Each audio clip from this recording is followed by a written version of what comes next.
ቶማስ ወደ እስር ቤት ሲገባ ለአንድ ዓላማ ነበር። እሱም እነዛ የሚወዳቸው ቤተሰቦችን ለማዳን። እዛ ሲሄድ ግን ያገኘው ነገር ሌላ ነበር። እስር ቤት ውስጥ መኖርም ከጠበቀው በላይ ከባድ ይሆንበታል። ይሁን እንጂ አሁንም ተስፋ መቁረጥ አልፈለገም። መሰናክሎችን አልፎ የሚስቱን ሕይወት ማዳን አለበት። ለሚወዳቸው ሰዎች ብሎ የከፈለው መስዋዕትነትን የሚያሳይ ፊልም ነው። አብራችሁን ቆዩ።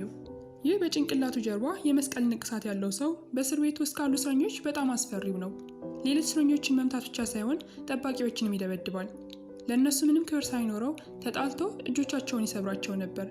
አብዛኛው ጊዜ ሰው ወደ እስር ቤት ሲገባ ጥፋቱን አርሞ በተቻለ ፍጥነት መውጣት ይፈልግ ነበር። ይህ ሰውዬ ግን ከእስር ቤት የመውጣት ፍላጎት ያለውም አይመስልም። ይልቁንም በጣም ከባባድ ጥፋቶችን እያጠፋ አሜሪካ ውስጥ የሚገኘው በጣም አሰቃቂው እስር ቤት መግባት ይፈልግ ነበር። ያ የፈለገበትን ምክንያት በዛ እስር ቤት ቁጥር 99 የሚባል ክፍል አለ። የእሱ ዓላማ ወደዛ ክፍል መድረስ ነው።